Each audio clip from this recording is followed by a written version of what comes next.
I feel like you and I spend a lot of time talking about this engine here, and that's because we like it. 1.6 gasoline, direct injected turbo, 201 horsepower. That's probably the reason why this one's so dirty here. But I think we need to clean this up and make room for something else, because apparently Hyundai's doing the same thing. You see, this, even though it's 201 horsepower, they're coming out with something that also has 201 horsepower, but here's the difference. The torque is 290 pounds. As a basic comparison, that's 95 pounds more than this, but really the rub is the 290 comes in at 0 RPM, which only means one thing: it's powered by a 64 kilowatt hour lithium-ion polymer battery.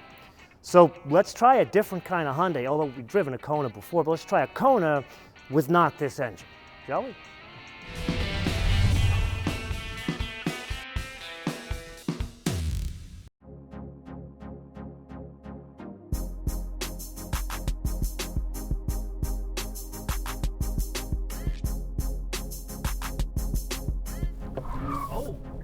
We got some torque, folks. This Kona EV is pretty fast. I am impressed. Wow, that's 201 horsepower, 290 pound-feet of torque at 0 RPM, and this thing moves with authority. No, folks, your eyes are not deceiving you. I am not MotoMan. He has decided to retire, I think in Boca, somewhere in Florida. So I'm your new host for this episode of the show, and we are we're so glad to have you with us. Cement truck's out of the way. We're doing about 30 miles an hour, and I'm going to hit it here and just see if we can surprise this Sonata. I'm laughing. I mean, that's how quick it is. I'm laughing because there's so much torque. 290 pound-feet, basically from a get-go. This thing will roast the tires, as you probably heard earlier, and that's courtesy of a 64 kilowatt hour lithium-ion polymer. I don't know exactly what the polymer portion of that means, but it's like the latest battery tech.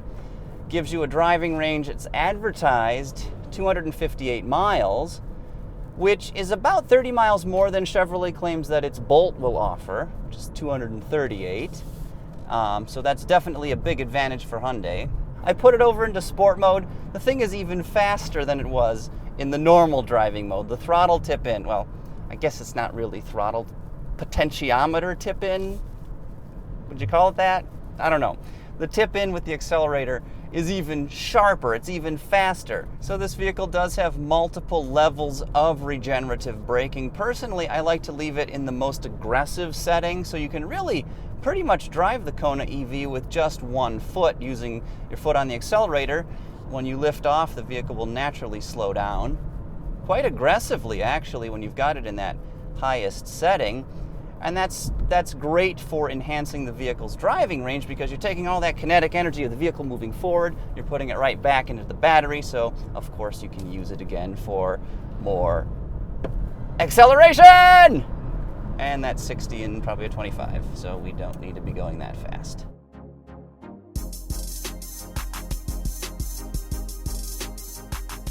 You know how I go on and on and on in my normal Hyundai Key episodes about them being a steel company masquerading as a car company, or 52% this, or high-strength steel that.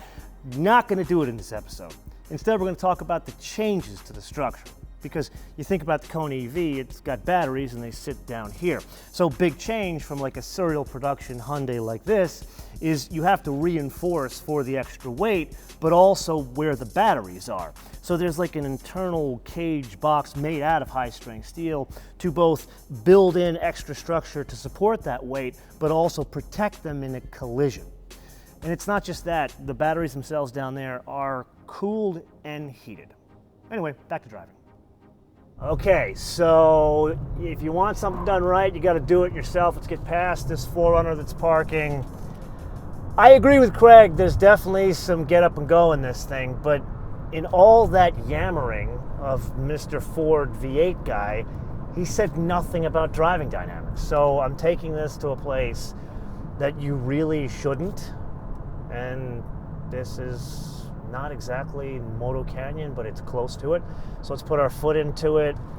And the big thing we got to understand is the rear suspension of this thing is the same as if this were the 1.6 turbo Kona, which means it's got that independent rear, the multi-link, not that wretched torsion beam. Now, if you speak to proper car guy, pilot, and good friend Mike O'Brien, the guy who runs product planning at Hyundai, he'll tell you the reason why they did that packaging back there was to be able to fit the batteries, not so much driving dynamics on Topanga Canyon here.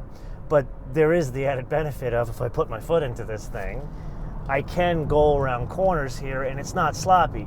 You do feel a little bit of extra weight, especially higher in the vehicle when you push it around here, but it is composed more so than other EVs. I would argue that the rear suspension of this is significantly more cleaned up over, say, like a Leaf.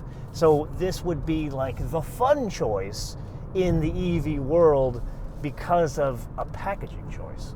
Practicality usually never has that payoff, but in this case it kind of does. So you and I are getting into downtown Topanga Canyon here, and to give you an idea, this is like ground zero for like hippy dippy, super crunchy tree huggers that love yoga. Perfect place to test regenerative braking. So with that, let's switch to the eco mode, go from sport to eco, and notice there is a programming error. It's a picture of a Tucson, not the car we're driving, and so you can see that again here. Tucson, we're in a Kona.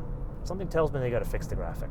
Anyway, let's go back to eco mode, and now I'm on level 2. So the minute you go into eco mode, it switches to level 2 regen. So let's put our foot into it, see if we can catch up to the traffic up here. Not the full one pedal experience. It definitely slows the vehicle down, but I think if I were to push it just normal driving in traffic, I would probably be kissing the rear end of that van.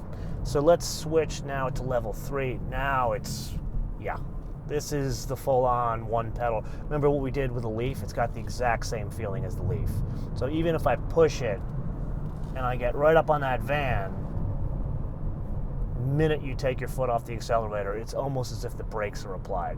So this is definitely full one pedal driving. And I have to say, you know, I am a GT3 kind of a guy, and that's the car I would do as a daily driver.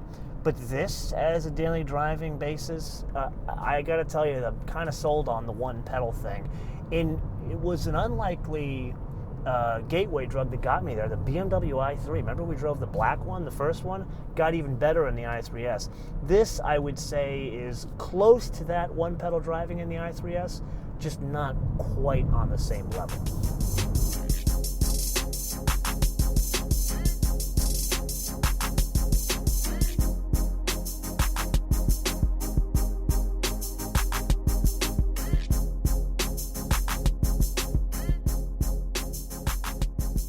So MotoMan asked me to explain what we meant by red thread. It's just basically a way to tie in design elements between the cars while at the same time trying to maintain individual character. So for the interiors of our eco cars, we've got this bridge console right here. It really elevates the interior.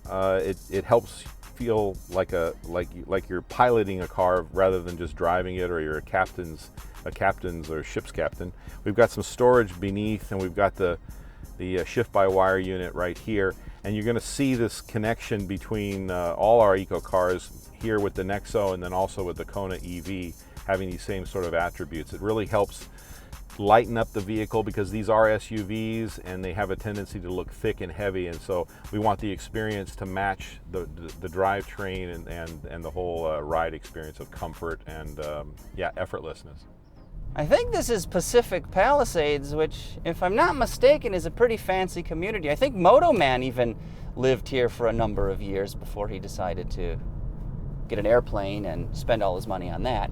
Anyway, one thing about this Hyundai Kona that has really impressed me is the interior. Even the combustion-powered model as a subcompact crossover is a very affordable vehicle. This is not a luxury model by any means, but the cabin is exceptionally well done. The materials usage is very high. The textures on the plastic are low sheen. The graining is quite nice. They've got soft materials where you'd expect them on the door panels and the center console armrest, of course.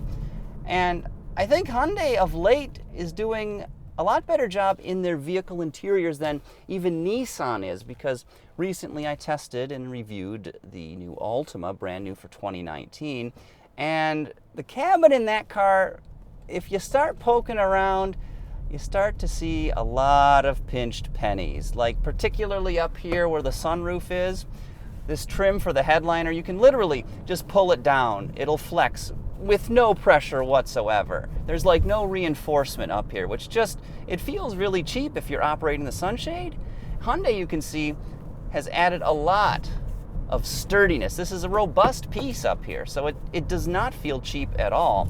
Ditto for the climate control area here. In the Altima, which is sort of a class above the Kona when you think about it, in the Altima, this is like kind of loose, where the button for starting the engine is and the climate control. If you press on it, it like flexes a lot, which I didn't like at all.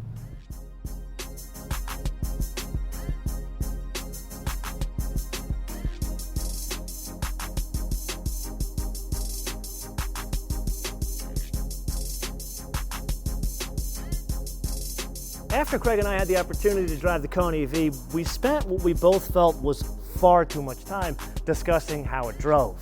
And we came to the following conclusion. The EV derivation of the Kona is by far the best one to drive. And yeah, you would expect that with more torque, but really it's a combination of more torque and the fact that the Hyundai engineers elected to keep the sporty suspension system in what is destined to be the city tree hugger, like hippie car. And that's not just it. It's a combination of all that plus almost 260 miles of range, which now makes it kind of in the hunt to replace a gasoline car for people who are not tree huggers, basically not bleeding edge. And that brings us to really the elephant in the room, and that's money. When we were driving the car, the folks at Hyundai did not have an official price. The best I could get out of them was the first number would be a 3.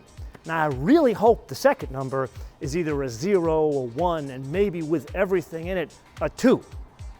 However, I'm really spending a lot of time thinking about this over the past week, and I think like the sweet spot is like, real transaction price, writing a check, 27 to 29,000 US, or whatever the equivalent would be in other parts of the world.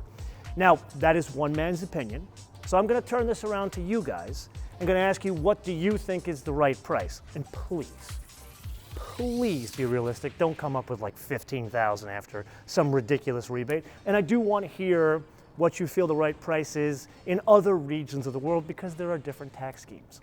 So let me know what you think, and most importantly, what region of the world you hail from. Let me know in the comments below, or via our social media, MotoManTV on Word, MotoManTV on Word, Facebook, Twitter, and Instagram. And with that, I do want to thank Craig for joining me on this one. It was a lot of fun to work with him, but also he had some good insight. Don't tell him I said that. And you can follow him on Craig Cole or Craig A. Cole on most social platforms, including MySpace. Till I see you next time, bis später.